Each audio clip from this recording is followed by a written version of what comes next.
This is the story of the time I got kidnapped. I was about 10 or 11 years old. My dad was friends with this guy from his gym who happened to have a daughter about my age. Now, everywhere we went, he would invite his friend, and his friend would bring his daughter. On this one particular day, the friend called my dad and said, "Hey, I'm friends with the owner of this haunted house, and I would love to bring your daughter. She can get in for free." My dad thinks it's a great idea. I'm down for it. So later on that night, he comes and picks me up. Me, him, and his daughter, we start heading to the haunted house. Now, when we get there, we go straight in the back behind the haunted house to this concrete storage area with all the props from the haunted house. I thought it was really weird to begin with. All the way in the back is a room with a cabinet, fridge, couch, what I assume is for the employees. When we go in there, Candace's dad leaves, and Candace starts talking to this girl that's sitting on the couch about our age. They seem to already know each other. They talk a little while. The girl tells Candace that there's food in the cabinets of the fridge and to help herself, but looks at me and tells me because she doesn't know me, I can't eat anything. So about 20 minutes goes by, and I ask them, when are we going through the haunted house? Both girls immediately give me a dirty look and just say soon. So then I wait a while. Several hours goes by. So I ask again, when are we going through the haunted house? Again, the girls give me just the dirtiest look, and Candace says again, soon. Hours after that, the haunted house is well beyond over at this point. A couple of adults come into the room with just 3 young girls. They don't look like anyone's parents. They don't look like they work at the haunted house. They immediately just start making sexual jokes. The other 2 girls don't seem to be fazed by it at all, though. One of the adults starts complimenting me, telling me I'm beautiful, asking me questions about myself. I'm really uncomfortable. And then Candace tells me that she has to take me somewhere. Even though the haunted house is passed over, I assume we're finally going through it because that's what I'm there for. In the storage area is these metal stairs to the right of us that leads up to a concrete hallway with just one dim light bulb in the middle of the long hallway.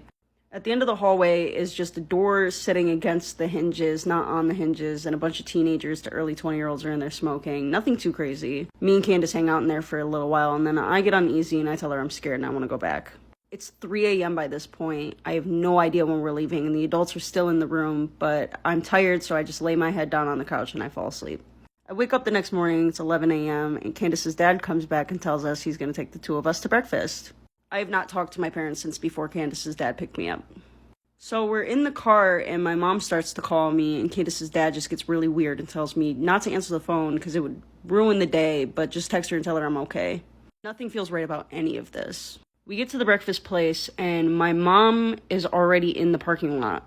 My mom has always tracked my phone. She gets out of the car, she looks extremely frantic, and Candace's dad looks super nervous. I'm thinking my mom's mad at me that I spent the night there because she starts yelling at me to get in her car. We're driving home and I ask my mom why she's so upset. My mother was not angry at me, but what she said to me gave me chills. Like for part 2. I'm pretty sure I encountered an actual skinwalker. So this happened a few years ago when I visited my cousin in Pennsylvania for the weekend. Keep in mind, y'all, Pennsylvania is full of wooded areas. So this story happened at night, and it all started because she had to take out the trash. So because it was nighttime, I of course volunteered to help her because she lived in a townhouse. So if you know anything about that, you know that the dumpsters, they're not in front of your house. You have to walk a little bit to then throw out the trash. So it was in its own designated area, and that of course being right near the woods. So anyways, this night in particular was very foggy, which made it very hard to see. And y'all, I remember when we were walking to the dumpster, it was quiet, but it was an uneasy quiet. You know, usually you would hear bugs, insects, but this time, nothing.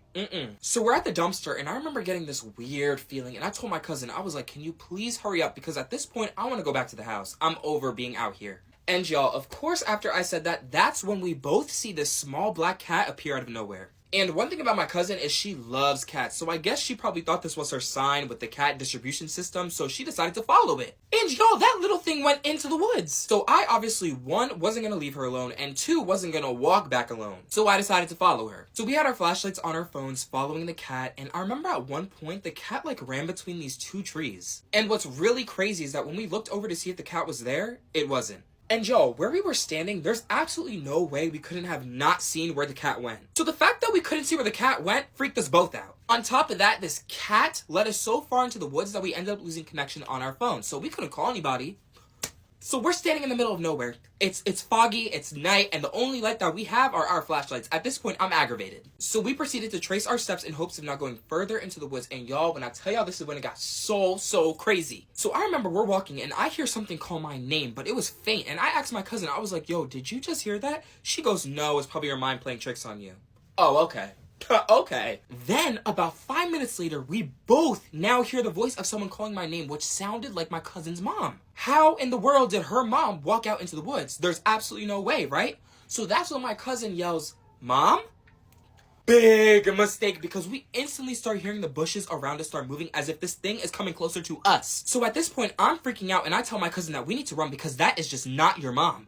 That's when we hear the voice say, "Come over here." That's when I decided that it's time to book it. And when I tell y'all, we ran like we had never ran before. Like, I consider joining track after this. Now, y'all, as we're running, we start to hear stomping and loud crunches from the leaves that are on the ground as it's getting closer to us. I still remember that as we were running, I turned my head for 1 second, and y'all, whatever was chasing us wasn't human and wasn't a damn animal. Maybe my mind was playing tricks on me, but y'all, it was massive. And when I saw this thing, I started screaming like there was no tomorrow. So we finally make it back to the dumpster, and we turn around, and it just isn't there. Nothing. So what's crazy is that the next day we go out into the woods when it's sunny out to see if there were footprints or something, like a trace of something left behind, but there was nothing. But I swear to you, whatever it was just not human. It wasn't from this earth, and I still wonder to this day, what would have happened if we did not run?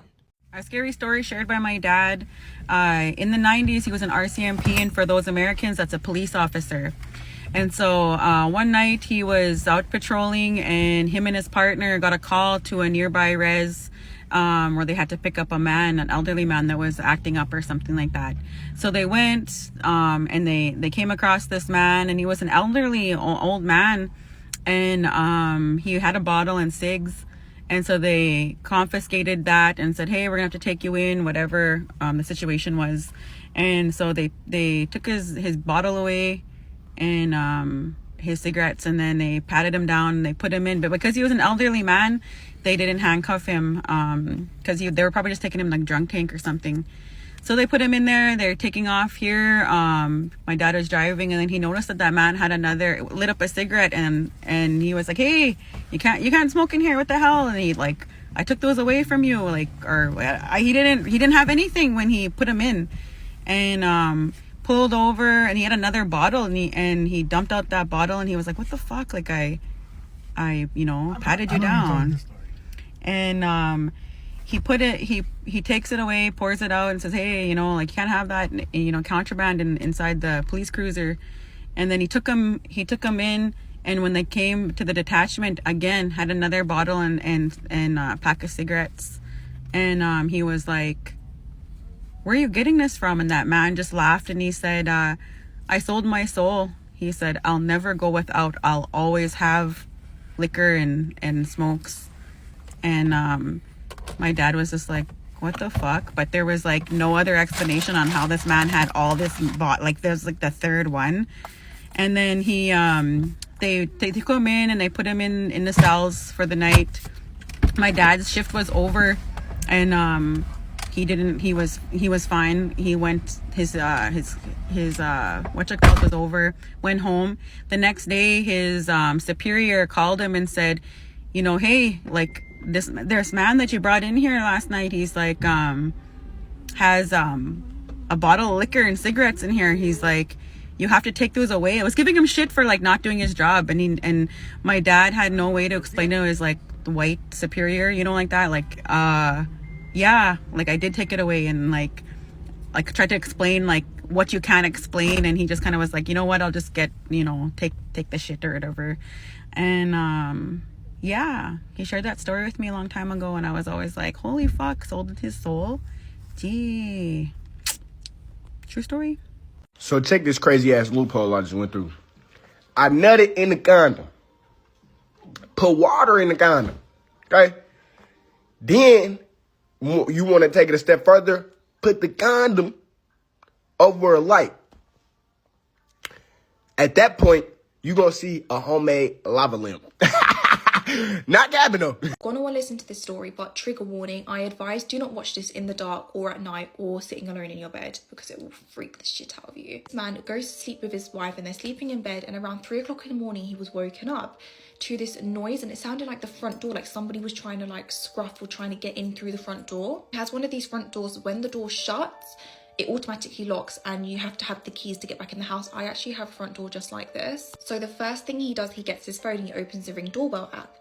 And when he's looking at the camera in the app, he sees his wife is outside at this point it was 3 o'clock in the morning, it was freezing cold, and she was standing there shivering trying to get in the house. But his wife is laying next to him, so he turns over to this person who is laying in bed with him and he shines a torch on her, and it is his wife. His wife is actually there and she's sleeping, she's fast asleep and she's fine. He checks the Ring doorbell app again and he's so confused because this woman looks just like his wife, but it's not his wife because his wife is laying next to him in bed. First he approached the front door, and at this point he's thinking maybe it's a burglar or maybe it's somebody pretending to be his wife to trick him so they can get in the house. He does not open the door, but he shouts out, "Who is it? Who's there?"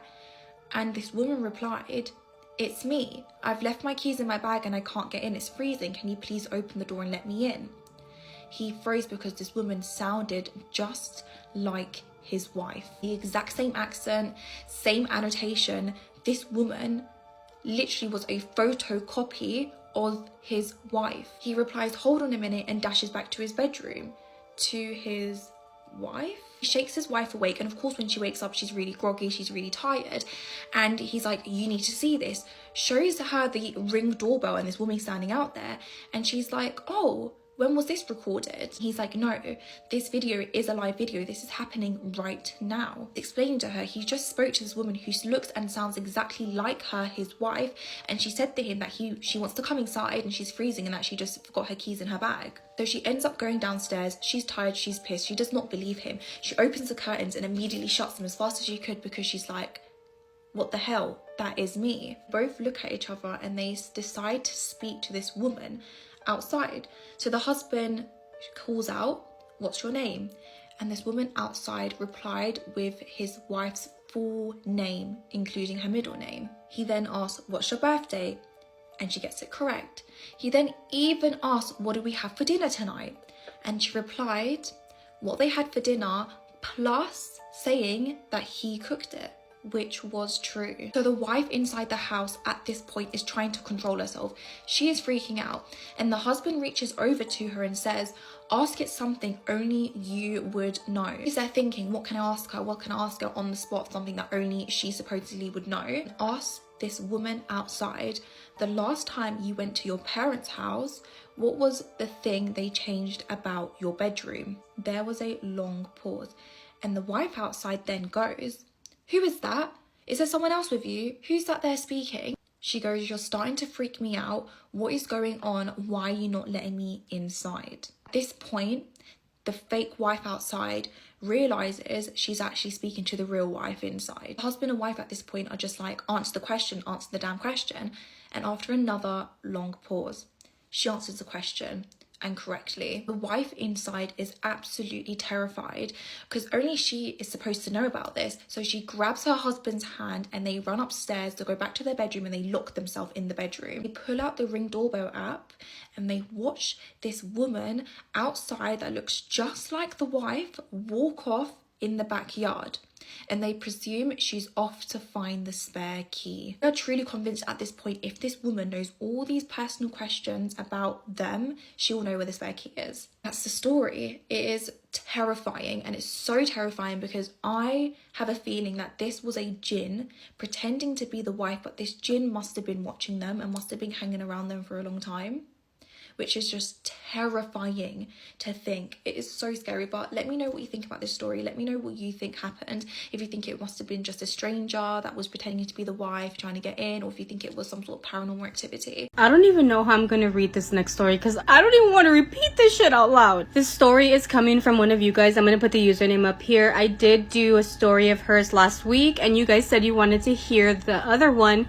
So I'm gonna do it for you. And just as a reminder, this is the first story that she shared with us. Again, thank you so much for letting me share this story with everybody, but just a heads up, the story is insane. Okay, so when I was with my oldest son's dad, my son was, I think, maybe 1 year old. My son's father had two brothers. The youngest was 3 years older than my son, and he had another brother the same age as me. At the time of when this happened, I was 19 or maybe 20. So this brother of his, the one that was the same age as me, had a girlfriend, and they had a baby who was 1 year older than my son. Well, at the time, the baby girl was 5 months old. So, when my brother-in-law and his wife had their baby, they got their own place and moved in. Keep this next part in mind. The apartment they moved into was one me and my husband at the time lived in with our son, and we moved out after a year, but while living in that apartment, we had so many issues. Once we moved out, we left each other and my life got better, but me and my son's father would still try and make the relationship work. Well, my brother-in-law, he moved into the apartment with his wife and his baby of 5 months. This is really sad, but after moving in 3 days later, it was the weekend and they went to a birthday party. They were in a terrible accident, which my brother-in-law and his 5-month-old baby girl ended up passing away. His girlfriend at the time survived. Okay, well, during this time, I went to stay with my son's father's parents to help them with the funeral arrangements and all that stuff. I remember going to the funeral home with my father-in-law because I was helping him translate. While he was looking at the coffins and such, I was waiting in the waiting area. Mind you, it was only me, my father-in-law, and the funeral guy. While I was waiting, I was looking at them fill out paperwork in the guy's office when I saw a shadow pass by me in the hallway that was on the other side from where they were. I also kept seeing things the whole time the funeral was going on and during my brother-in-law's burial. Since I was staying with them, I also saw shadows in their house. But this is the scary thing that happened. At one point during one of these nights, I was in the room ready for bed with my son and his dad. Lights were out and we were already in bed, and then at one point I look over to where the closet was, and right in the corner I saw a shadow like my brother-in-law's shape. I got scared and I started crying because I told my son's dad that it looked like his brother was there with us. After that, I started thinking to myself, man, my brother-in-law was so sweet, the best person I have ever met. This is so unfair, his baby girl, why? I had all these thoughts going on in my head, and then I told myself in one of the thoughts, oh my god, I would do anything to bring him back, even trade places with him. Take me instead, he deserves to be here. Mind you, this is all being said in my head. When I said that last part, my son's father turned and looked at me with a scary look in his face like if he was possessed by something. He said, well, why don't we make that happen? It's your fault he's gone. You're gonna keep your promise of doing what you just promised. And when he said this, I was like, what are you talking about? What do you mean? Then he said, you're gonna keep that promise and bring him back. Oh my god, when he said that to me, I started crying and grabbed my son and ran outside. I just slept on the couch. But he came out after I ran out and he was back to normal, asking me what was wrong. I just told him I wanted to sleep on the couch and he just said it was fine and went back to his room. I still get scared thinking of that, you know? It's some scary things we go through. I still have weird things happen to me, but not as much as before. I'm not gonna lie to you guys. When I'm reading this and recording, I paused because I want to listen back and make sure that I'm telling the story right. Why the fuck did I pause to, listen to this, what I just said? And my light started flickering. Oh my god. Oh. Good energy, good vibes here. Nothing crazy. I literally have chills right now, but also I feel like there's things out there get attracted to people at their most vulnerable. For example, the top hat man. I've heard so many stories about the top hat man, right? There's the same thing that happens in every one of those stories, which is people are going through something. Maybe this kid's parents are being divorced or something negative is happening, and it's almost like these entities are attracted to that when you're at your most vulnerable. I hope something like that never happens to me. Did my hair move? I swear I felt like something kind of pull my hair. No. I'm good. I'm fine. I'm positive. I'm light. Only good things are allowed to be in here. Anyways, what do you guys think? What are your thoughts? Oh my god, I just said that in 2 different ways. I need to relax. Chill the fuck out. Chill out. Maybe because I started this off with I read this, it was fucked up, it was insane. We're good. Oh, I'm feeling so anxious right now. Okay, I'm gonna cut it. Let me know what you guys think. Oh yeah, one more thing. If y'all see me on Love Island, mind your fucking business, bitch. I'm trying to find love, bitch. Y'all had y'all motherfucking chance. Well, I was just walking in the cornfields, minding my own business. Typical Friday night in Indiana. Thought I was all by myself. But apparently, I was not. I'm talking quietly because I'm a little frightened. This is happening.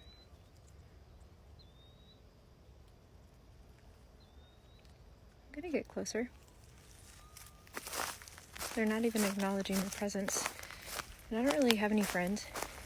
I kind of wanted to do something fun tonight because it is a Friday, so I'm just gonna see what's going on.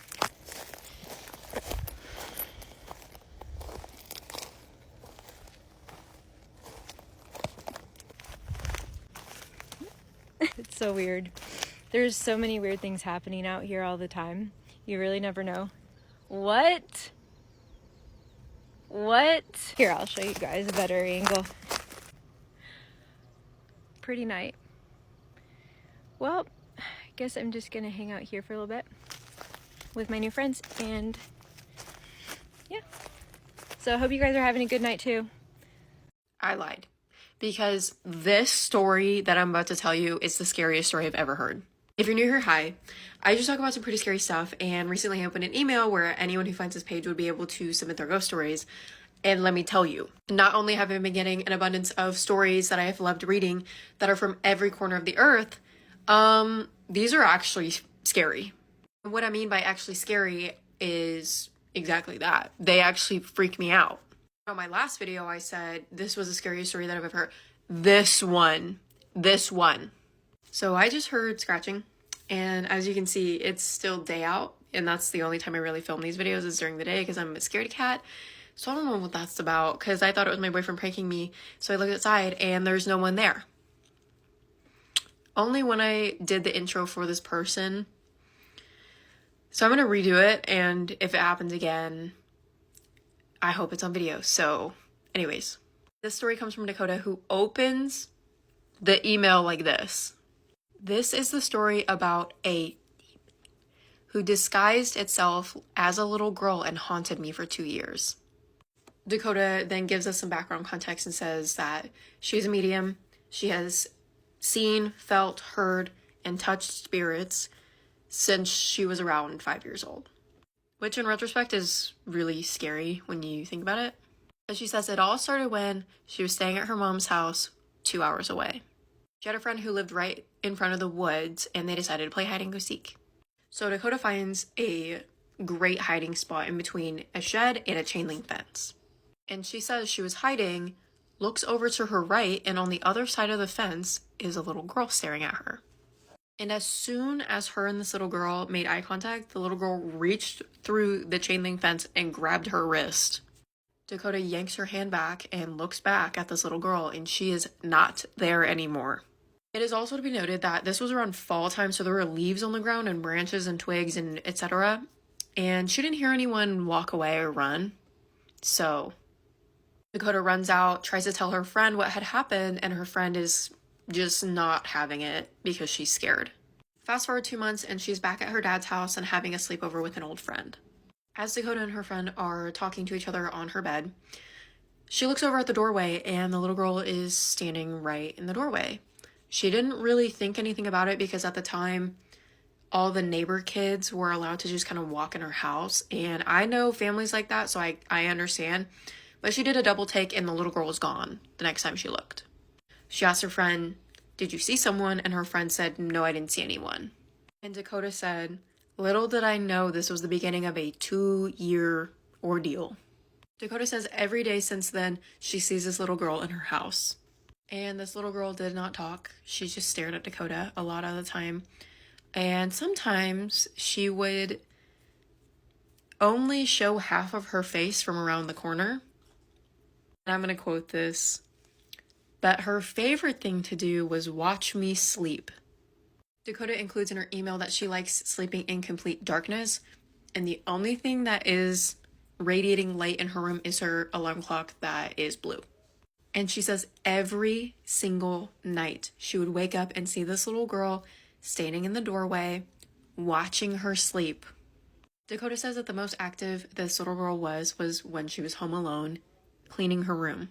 Dakota, while cleaning her room, looks over into the living room, and just for some context, she lives in a trailer, so it's completely open concept, so you can look through rooms. She looks into the living room and sees a little girl standing there, watching her. As soon as they make eye contact, the little girl runs into the kitchen. So Dakota follows her. And once she goes into the kitchen, the little girl's standing in front of the fridge. The moment they make eye contact, the little girl runs into her dad's room. So she goes into her dad's room. Nobody's there. She's looking around. Nothing. Hears a loud bang coming from the laundry room. Goes into the laundry room. Sees the little girl standing in front of the washer and dryer. Then she runs back into the kitchen, and Dakota didn't see her the rest of the day. And Dakota says that it was really common for this little girl to not speak ever, but she would want Dakota's attention, so she would run around and kick things and knock things off counters and slam cabinets, etc. But fast forward 2 years, and Dakota's obviously used to it by now, but she hasn't seen this little girl in 4 months. Until one day, she saw her in her dream, and it was Dakota's first lucid dream. Dakota says that she goes to sleep, wakes up, and everything in her dream feels so real. She turns over at the clock and it reads 3:16. When Dakota turns her head back around, there the little girl is. And she looks normal little girl that she's seen for the past 2 years at this point. And all of a sudden, this little girl starts to look really mangled and disgusting. She starts developing this smile and these teeth, and sprints at Dakota, where Dakota falls back in her bed and wakes up. Looks over at the clock, 3:16. Dakota gets up, goes to the bathroom, and as she's standing up from using the bathroom, the little girl's standing in the doorway. She looked like the same little girl that she's seen the past 2 years, until again, she looked really mangled and disgusting and sprints at Dakota, where Dakota falls backwards, screaming. And they had this animal cage in their bathtub at the time that they were cleaning, falls back on that, and she could feel the cage under her. But nonetheless, she wakes up again. And it is again 3:16 a.m. But at this point, Dakota is too scared to move and too scared to do anything, so she just sits there until the sun comes up, where she feels safe. Dakota then, that morning, started to feel this burning sensation on her back, goes and looks in the mirror, and there's a huge gash on her back from where she fell onto something. Her then best friend comes over later that day and also has spiritual connections, and tells her about this dream that she had where she was watching in third person and verbatim describes the dream that Dakota had twice. And at this point in time, Dakota did not tell her what was going on. Dakota then ends her email by telling us that if you see a clock or a phone in your dream, it means you're not really dreaming. And as corny as it sounds, she really and truly believes that this little girl was disguised as a trying to get her when she was in her most vulnerable state, sleeping. But that experience was 5 years ago, and she hasn't seen that little girl since. And this is all I'm going to say. I don't know how people deal with that stuff for years. I dealt with it for a month, and no. That story was really long. However, I think it was the best story I've read so far. Anyways, that's going to do it for me. Stay tuned for my ghost stories.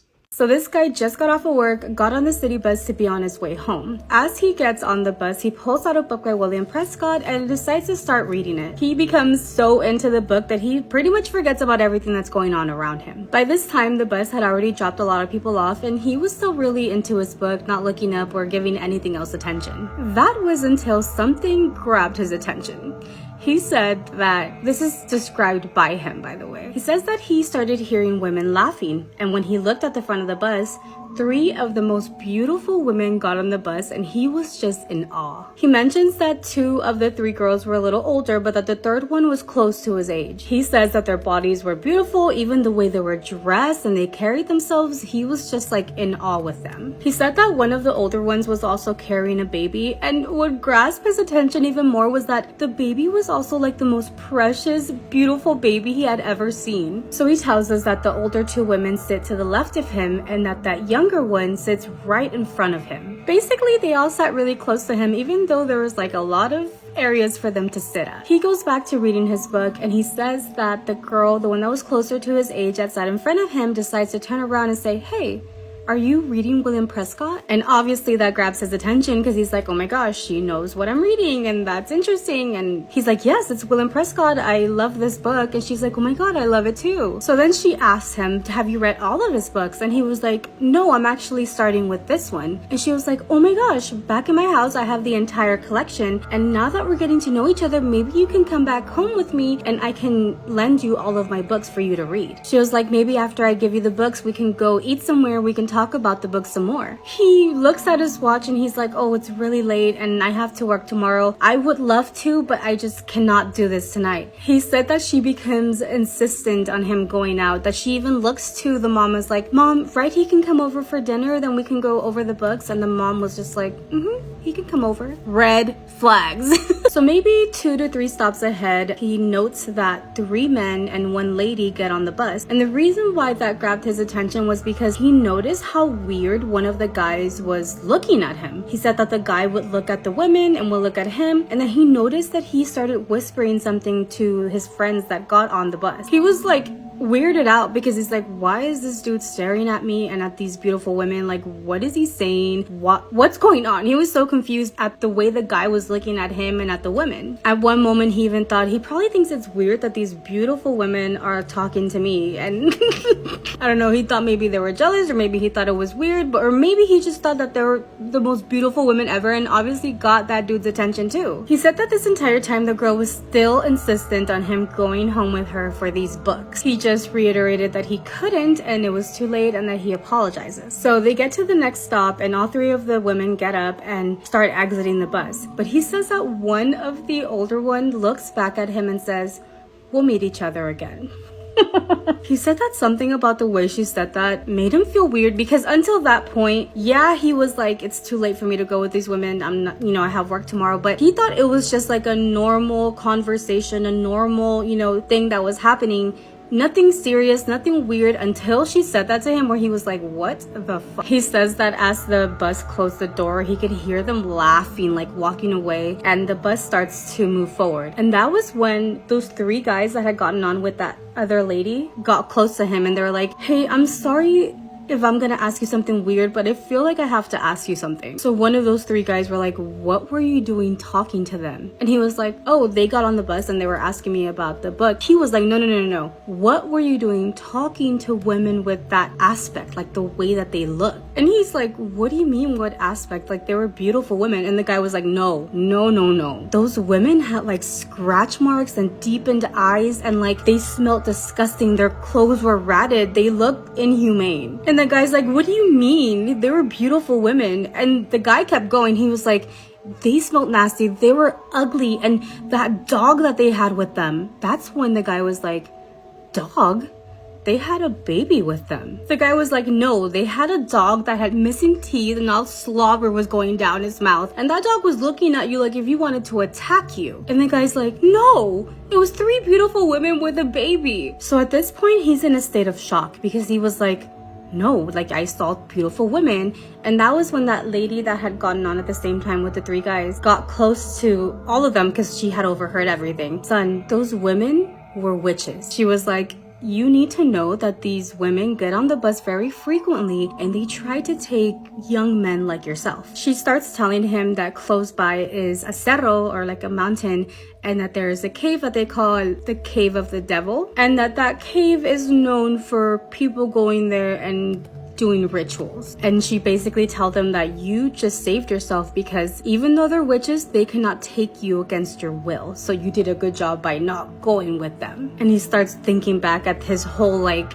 conversation with the girl and how insistent she was at him going with her. But obviously, they weren't taking him. They were just very insistent on him going. And he was like, no, I can't go. It's too late. I have to work. So he says that the 3 guys and the woman got off, and he ends up being alone on the bus. But like, he was in a state of shock. He was like scared, and like he cannot stop thinking about that whole interaction. So this happened in Mexico, and it comes from the podcast Paranormal, or Podcast Paranormal. If you want to go listen to it in Spanish, please go check them out. But what do you guys think? Oh my gosh, the fact that he like saved himself, but only because he had to work the next day. Imagine if he didn't have to work the next day.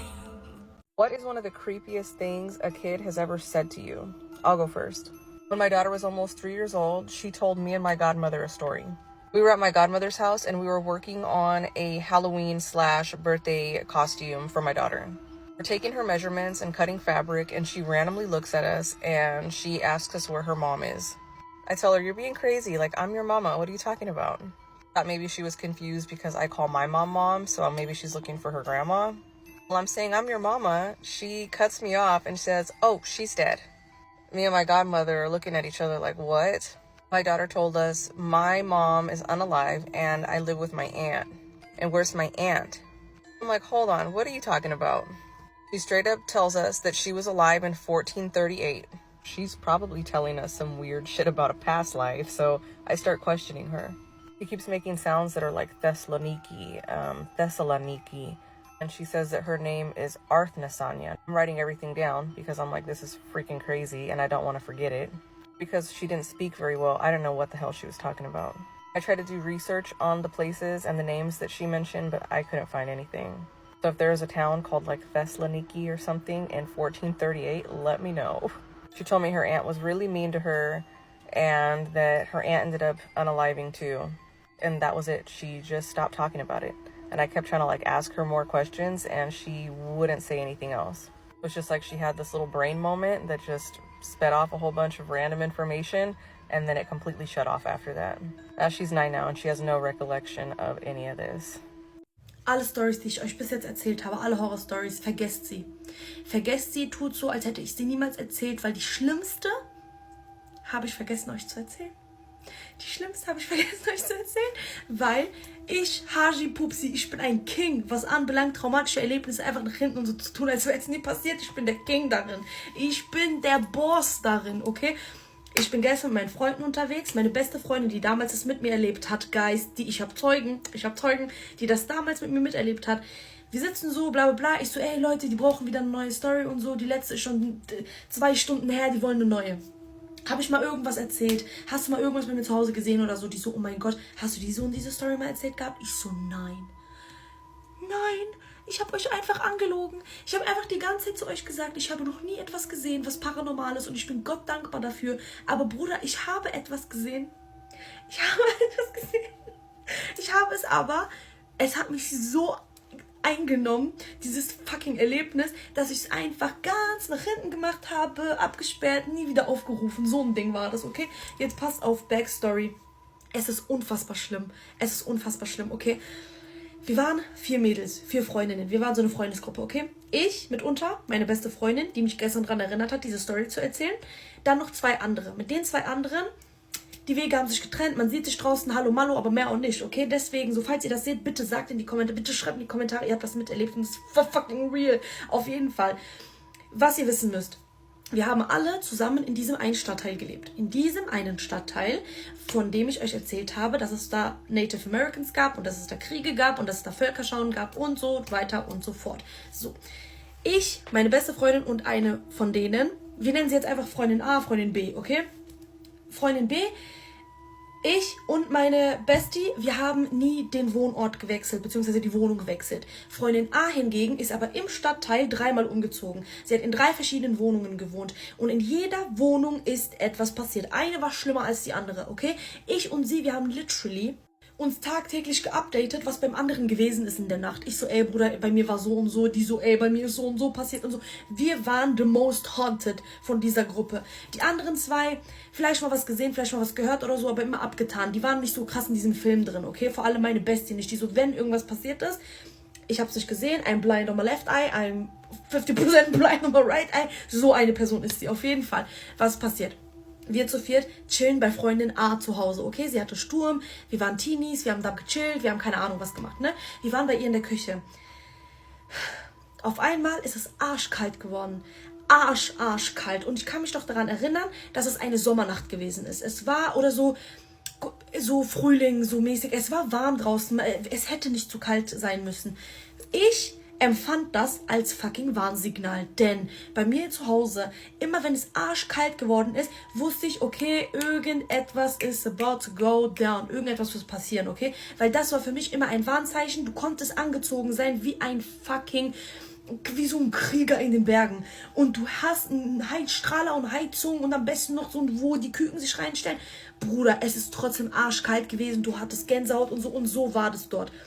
Ich habe aber nichts gesagt, weil für mich war es so, oh mein Gott, was ist, wenn etwas passiert und so. Vor allem, wir waren bei ihr zu Hause und sie wird auch dick gehauntet die ganze Zeit, ne. Ich so, komm, scheiß drauf und so einfach so tun, als wäre nichts gewesen, ne.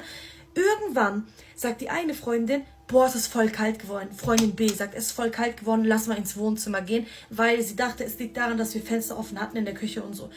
Wir so, ja, okay, dann sind wir rübergegangen. In meinem Kopf denke ich mir, scheiße, ich bilde mir das Zeug nicht ein. Es ist wirklich kalt, ich bilde mir das gerade nicht ein. Wir gehen ins Wohnzimmer, wir hocken uns hin. Sie hatte so eine L-Couch, okay. Ich und Freundin A, wir waren auf der Nicht-L-Seite und wir hatten uns dort gemeinsam mit einer Decke zugedeckt. Meine beste Freundin mit der anderen, mit Freundin B, die waren auf der länglichen Seite der Couch. Die hatten ihre Beine so ausgestreckt und die hatten auch eine Decke auf sich. Dann haben wir angefangen, Videos zu gucken. Wir denken uns nur, irgendwie ist es immer noch kalt. Dann sagt Freundin A, dessen Zuhause das ist, die geht an die Heizung und sagt, ey, aber Heizung ist an und so, Fenster ist zu, so, hey, what the fuck is going on? Warum ist es kalt hier drin? Wir haben es einfach nicht gerallt. Irgendwann sitzen wir da. Dann sagt Freundin B, ey, ist jemand bei dir zu Hause? Ist jemand hier? Wir gucken sie so an. Wieso, Bruder, ist jemand hier? Sie so, nein, wir sind alleine. Freundin A sagt, hey, nein, wir sind alleine. Ich so, oh mein Gott, nein, scheiße, sie hat irgendwas gesehen, irgendwas ist da. Einfach die ganze Zeit so getan, als wäre nichts gewesen, okay? Wir, vor allem, meine beste Freundin ist eine sehr rationale Person. Sie sagt immer, Bruder, solange es nicht wirklich vor mir steht, in HD-Qualität 4K, Bruder, dann existiert das nicht. Dann ist das nicht da. So, und sie hat einfach nur gemeint, ey, ihr fuckt euch gerade voll ab und so, ihr bildet euch das gerade nur ein. Also sie war schon als Teenie so, war schon als Kind so, ne, voll rational, die so, nein, ihr bildet euch das nur ein, alles gut und so, ne. Wir so, ja, okay, dann chillen wir einfach, ne, dann chillen wir. So, wir gucken weiter, okay? Mind you. Sagen wir mal, oh, wie soll ich euch das jetzt erklären? Wir machen das jetzt so anhand der Lashes, okay? Das ist die Couch, okay? Hier sitzen Freundin A und Freundin B und meine Bestie. Und hier an der Seite sitzen ich und Freundin A, dessen Haus das ist. Hier geht eine Wand durch, hier die Türe. Von der Seite können die direkt in den Flur reingucken, beziehungsweise sehen nur einen kleinen Teil des Flurs und können von der Seite, die zwei, können in die Küche reingucken. Ich und meine Freundin, dadurch, dass wir hier sitzen und die Wand hier ist, konnten wir durch die Wohnzimmertüre in den Flur reingucken. Wir haben so fast 70% des Flurs gesehen, wir haben aber die Küchentüre nicht gesehen. Freundin A, als sie es gesehen hatte, hatte sie es beschrieben, als wäre es an der Küchentüre gewesen. Es wäre nicht möglich gewesen. Ist es an der Küchentüre, hätten wir es nicht gesehen, okay? Es ist einfach nicht möglich, weil die Wand ist dazwischen. Wir gucken weiter. Irgendwann sagt Freundin A, die bei mir, die nebendran sitzt, die ein bisschen mehr Blick in den Flur hat, weil ich bin direkt an der Wand und sie ist hier an der Seite. Die macht auf einmal und guckt zur Seite. Guckt in Richtung der anderen Freunde, die neben uns sitzen. Wir so, okay, sie hat was gesehen. Wir so, okay, sie hat was gesehen in meinem Kopf. Ich so, oh mein Gott, scheiße, von wo sollen wir rausrennen, von wo sollen wir rausspringen? We don't fucking know. So ein Ding war das. Dann pausieren wir, ich gucke sie nur so an. Ich so, hast du was gesehen? Die so, ich habe es gesehen. Sie hat bis dato nicht gesagt, was sie gesehen hat. Was sie nur, wie sie es beschrieben hatte, Freundin B hatte gesagt, sie hat einen Schatten gesehen im Flur und sie hat gedacht, jemand von ihr ist zu Hause oder jemand ist reingelaufen. Freundin A sagt, ey, ich habe auch einen Schatten gesehen, aber meiner war nicht so, wie du ihn beschrieben hast. Meiner war ein bisschen länger. Meiner sah wirklich aus wie so ein Menschenschatten. Ich so, ja, Seleme, jeder sieht Schatten, arschkalt und so. Naja, auf jeden Fall. Bezüglich der Kälte, als wir im Wohnzimmer waren, ist es mit der Zeit immer ein bisschen wärmer geworden. Es ist ein bisschen wärmer geworden. Wir haben uns so, in meinem Kopf, ich dachte mir schon so, okay, Warnzeichen ist weg. Vielleicht passiert doch nichts. Vielleicht war uns wirklich nur kalt so und es passiert nichts. Wir sitzen so, alles schön und gut. Auf einmal ist es wieder richtig kalt geworden. Wir saßen ungefähr, lass mich nicht lügen, eine halbe Stunde oder so in diesem Wohnzimmer, bis es warm geworden ist. Und dann ist es immer kälter und immer kälter und immer kälter geworden. Irgendwann Ich weiß nicht, wie es passiert ist, ob ich mir Snacks geholt habe oder ob ich mir, keine Ahnung, ich weiß es nicht. Aber ich saß dann nicht mehr hier an der Seite, sondern ich saß in der Mitte von der Couch. Das heißt, ich habe alles gesehen, was die beiden gesehen haben. Ich habe die Küche gesehen und ich habe auch den Flur gesehen. Irgendwann gucke ich so weiter und ich sehe einfach nur Gott. Bitte, bitte. Kennt ihr Slenderman? Kennt ihr Slenderman? Ich gucke zur Seite raus, weil ich da Motion in the Ocean. Irgendetwas ist da, irgendwas tut sich da im Dunkeln. Ich gucke so raus zur Seite. Alles, was ich sehe, ist am Türrahmen befindet sich eine riesige Figur. Wirklich. Es sah so aus, als wäre der Körper einfach ein Schattenkörper. Ich kann es euch nicht anders erklären. Einfach ein gesamter Schattenkörper bis nach oben hin. Es sah so aus, als wäre es ein fetter, dicker Balken, der mitten am Türrahmen steht, beziehungsweise an der Seite vom Türrahmen. Und ich gucke so komplett hoch, bis ich oben an die Kante von der Türe gekommen bin. Und ich sehe einfach nur, wie so geneigt dieses Ding, ich schwöre bei allem, was mir heilig ist, Oxenbille. Dieses Ding war so groß, dass es nicht gerade stehen konnte, sondern dass der Kopf so war und der Kopf, da war kein Gesicht zu erkennen, da waren keine Features zu erkennen, irgendwie, das ist eine Wange, das ist irgendwie eine Nase oder so. Voldemort, stellt euch vor, Voldemort, ohne Augen, ohne Gesicht, ohne gar nichts. Einfach stellt euch mal vor, der hat einfach gar nichts, er ist komplett weiß, wie eine Maske. Und es ist einfach so und es guckt so rein in Wohnzimmer. Ich stehe auf, ich fange an zu schreien, weil at this point ist es kein Schatten mehr. Es ist nichts, was man verleugnen kann. Es ist nichts, wo man sagen kann, ey Bruder, da hat sich vielleicht, keine Ahnung, ein Schatten von draußen, ein Auto hat Lichtschein reingeworfen oder so. Nein, Bruder, ich habe full on eine Gestalt gesehen. Ich in diesem Moment, volle Panik, steh auf, geh in die hinterste Ecke vom Wohnzimmer, schrei, oh mein Gott, ich hab's gesehen, ich hab's gesehen, ich hab's gesehen. Alle fragen mich, was hast du gesehen, was hast du gesehen, was hast du gesehen? Ich hatte so eine Panik, ich weiß nicht mehr, ob ich geweint habe, aber ich glaube nicht. Ich glaube, ich war so in Panik, dass ich sowas gesehen habe, dass die einfach damit beschäftigt gewesen sind, mich zu fragen, was hast du gesehen, was hast du gesehen? In dem Augenblick, Freundin A sitzt noch auf der Couch, hat ihre Decke komplett um sich, wartet einfach nur darauf, dass ich sage, was ich gesehen habe. In dem Moment sehe ich einfach, dass sie komplett aufspringt, zu mir in die Ecke rennt. Die anderen sind so baff, die so, was passiert hier? Was passiert hier gerade? Sie rennt zu mir ins Eck. Ich hab's auch gesehen, ich hab's auch gesehen, ich hab's auch gesehen. Ich so, was hast du gesehen, Bro? Ich so, was zur Hölle hast du gesehen? Sag dir nicht einfach Slenderman. Sie sagt einfach, ich habe Slenderman gesehen. Ich so, was, Digga? Exactly the same. Ich kann es nicht anders beschreiben als Slenderman. Es sah literally so aus wie Slenderman. Ihr werdet euch jetzt denken, oh mein Gott, what the fuck, das existiert doch gar nicht, das ist doch einfach nur so ein Horrorcharakter oder keine Ahnung was, Bruder.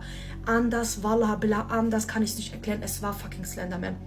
Und das Ding ist, als die das gesehen haben, merkt euch, als sie das gesehen haben, Freundin B, als sie reingeguckt hat, hat sie gemeint, es war ziemlich klein.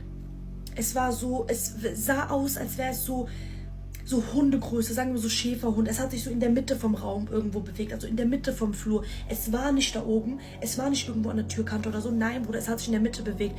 Und wir haben es danach erst gecheckt. Wir so, Bruder, irgendwie ist es immer größer und immer größer geworden. Als sie das gesehen hatte, die so, das bewegt sich irgendwo dort an der Seite. Als Freundin B das gesehen hat, als Freundin A das gesehen hat, hat es sich schon mäßig in Menschengröße, also es ist, als wäre es gewachsen. Literally, als wäre das Ding so gestartet und es wäre immer weiter gewachsen. Anders können wir uns das nicht erklären. Als sie es gesehen hat, hatte schon so eine Statue von einem größeren Mann, so Durchschnittsmann. Und als ich es gesehen habe, war es mit dem fucking Kopf schon geneigt. Und sie hat 1:1 dasselbe gesehen. Sie hat literally, also es ist keine Welt. Es gab keinen Moment, wo wir uns abgesprochen hätten können, wo wir irgendwie sagen können, oh mein Gott, ich habe das und so. Alles, was davor gewesen ist, wurde als Schatten beschrieben. Ich war die Erste, die das so gesehen hat und ich konnte es nicht mal rausbringen, was ich gesehen habe. Da hat sie schon gesagt, Slenderman. Und ich so literally exact the same. 1:1 genau dasselbe. Was ist passiert? Wir sind im Wohnzimmer. Leute, ich kann nicht mehr. Part 2. Hey, bestie. You see my face and you see something in my fork, so you know what time it is. This story time is going to be a very quick one. This story actually happened in the Bronx. Now, this submitter grew up in the Bronx. Went to school there, all that. The only reason why they don't live there anymore is because they moved away for college. However, this happened to them when they were younger. So one day he's walking home from school, right? And you know it's the Bronx, so he's hanging out with his friends. You know, they kicking it.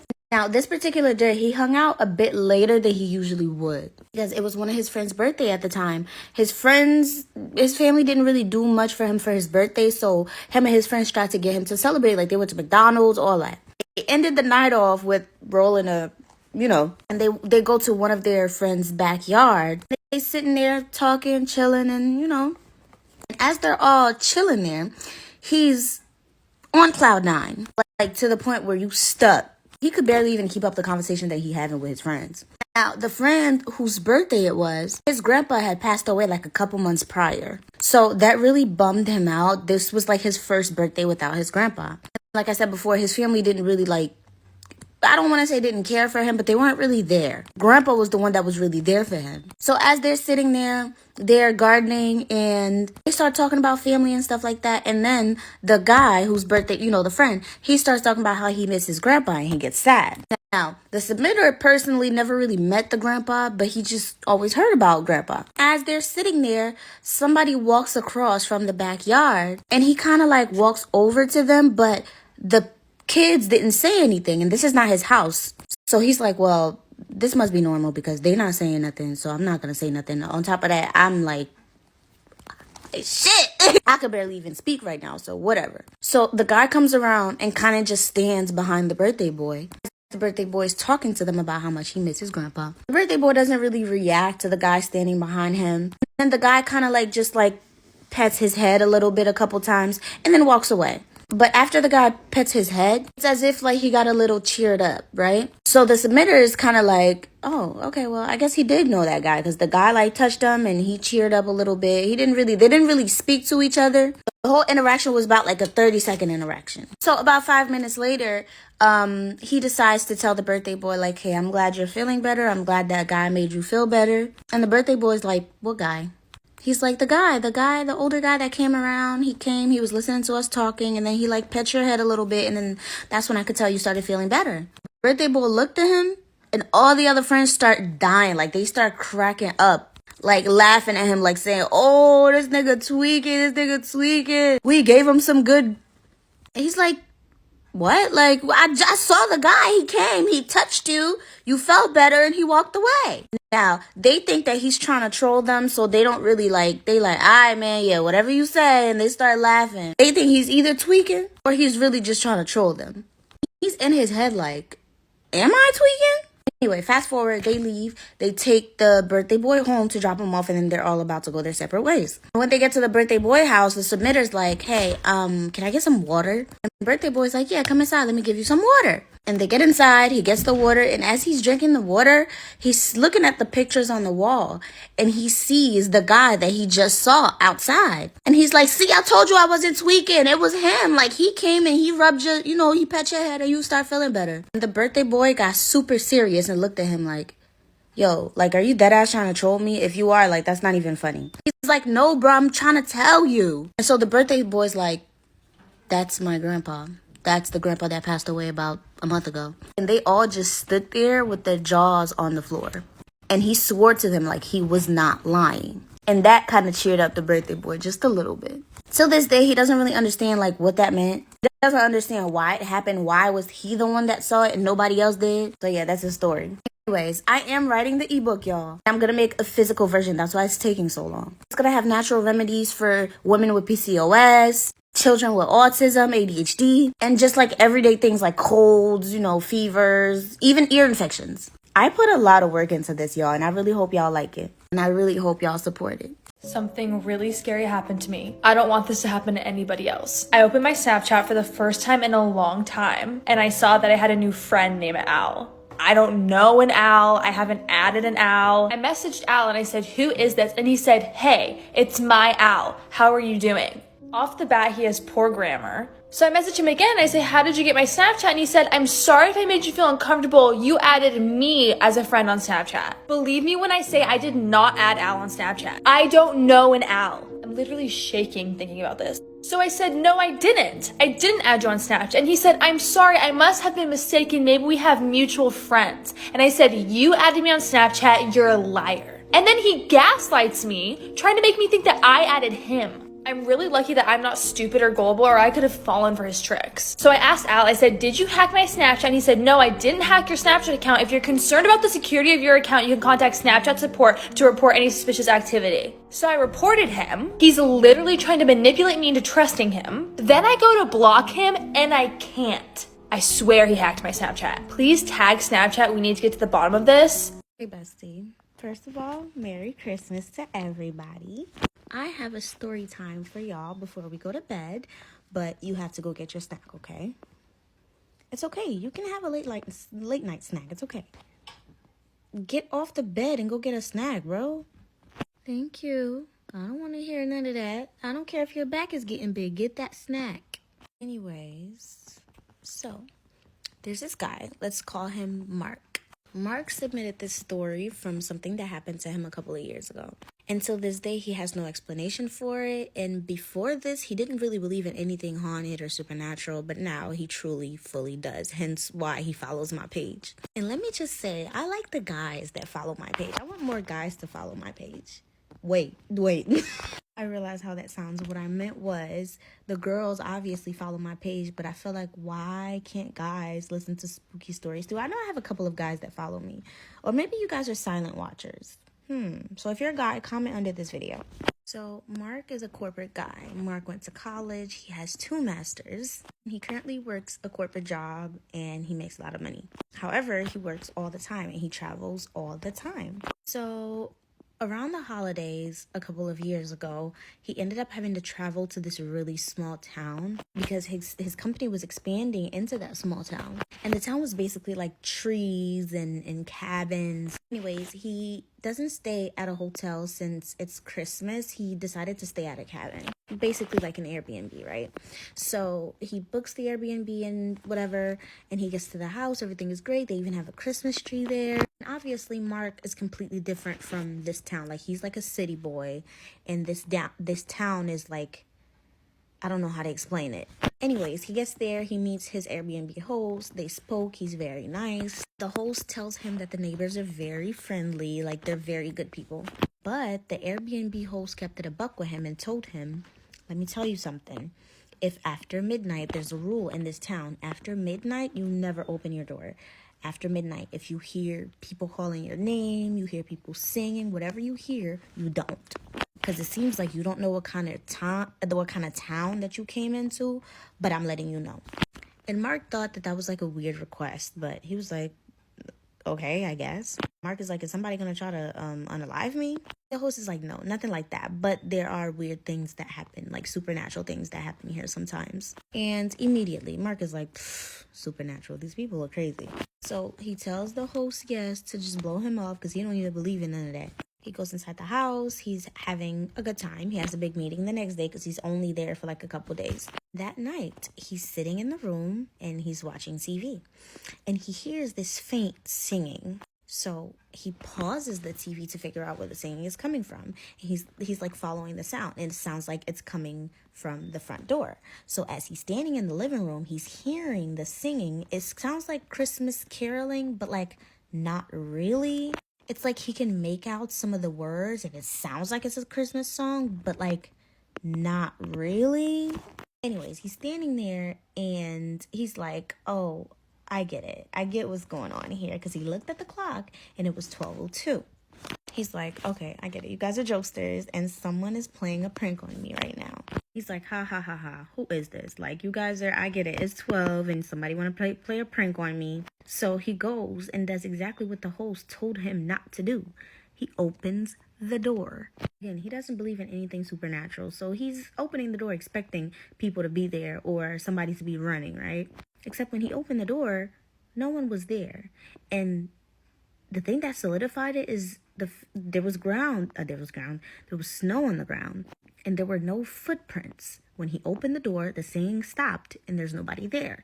In his head, he's like, okay, you guys are good. You guys are good. Okay. So he closes the door, and the moment he closes the door, he hears the singing again. except the singing wasn't coming from the front door. It was coming from the back door. Again, he's like, ha, ha, ha, ha. And as he's heading towards the back, he hears the singing still, except it wasn't coming from the back, but it was coming from the side window. And at that point, he's starting to get a little frustrated. And he's like, you know what? Like, y'all, okay, I get it. Y'all trying to scare me, but this is not funny anymore. I don't want to deal with this. For the next 30 minutes, the singing was coming from all around the house. It was like circling the house. Ultimately, he decides to text the Airbnb host to tell him, like, hey, I don't know if this is a prank, but like, I'm trying to go to sleep. I have a big meeting tomorrow and this is not funny. He didn't get a response. And so he's like pacing around the house. And afterwards, the singing just stopped, right? So he assumed the Airbnb host saw his text and they stopped pranking him. So he does like a last minute all around the cabin check before he goes back to the bedroom to go to sleep. And then when he got to the living room, there was a shoe mark in front of the front door, but on the inside. And the reason why he knows it's a shoe mark because there was snow there. At that point, he's like, for sure, this is the Airbnb host pranking me because no one else has keys inside the house. And at this point, he's starting to think like, I don't even want to be here if this is the kind of guest, like, you're childish. Why are you playing games on your guests? So he sends a very not so nice text to the Airbnb host and he goes back to bed. When he woke up in the morning, the shoe print wasn't there anymore. And the Airbnb host had replied because at nighttime when he texted, the Airbnb host was sleeping. And the host didn't even say anything, but I'm coming over. The host came over and the first thing he asked him was, did you open the door? Did you open the door for anything? Anyone? Did you acknowledge anything? Because I told you not to acknowledge anything. He was like, yeah, I heard singing, so of course I opened the door. I think you guys are pranking me and I really think it's childish. And he starts going in and then, The Airbnb host just stared at him for a few seconds and started to walk away and told him, hey man, I understand you're not from around here, but you need to leave. Mark is like, what do you mean I need to leave? What are you talking about? The host is like, believe me, I'm doing this for your own good. I will refund you your money, but you need to go to a hotel. And at this point, Mark is furious, but the host is not entertaining it. The host just leaves. And sooner, he got a notification that Indeed said that his old trip was canceled and that he will be getting a refund. So Mark is furious. He's like, what the hell? Like, why would you even do that to me? And the host lets him know he needs to leave as soon as possible. Like, you need to get going. So Mark is furious. He's about to write the worst review he ever wrote in his life. And as he's packing and he's angry, he looks outside the window. And there are two women standing there in all black. They had no faces and they were singing. Except this time, when they were singing, no sounds were coming out. He says he doesn't know how to explain it. They didn't have faces, but he could tell that they were singing, but there were no sounds coming out. And they were standing at the window. And that's when it really hit him. The host wasn't playing with him last night when they told him, you don't know about this town and you need to not open a door for anything. And he got the fuck out of there ASAP. He went and got himself a hotel and the trip went a lot smoother. But after that experience, he very much believed in supernatural because he started doing research about the town and he started finding stories similar. He even found some stories of people that didn't listen and didn't make it. Ooh, this story time was 8 minutes, y'all. I hope it gets pushed out. Every time I do a story time longer than 5 minutes, it never gets pushed out. It glitches. There's always something wrong. That's why I be doing parts. I don't like to do parts. I don't want to do them. But, whenever I don't do parts, something always goes wrong. But anyways, make sure you guys are subscribed to my YouTube channel. I just dropped a compilation video a few days before. So if you want to listen to story times from before without any interruptions, go ahead on there, subscribe, and go follow me on Instagram. All right, good night. I love y'all. And let me know what you had as a snack, okay? All right.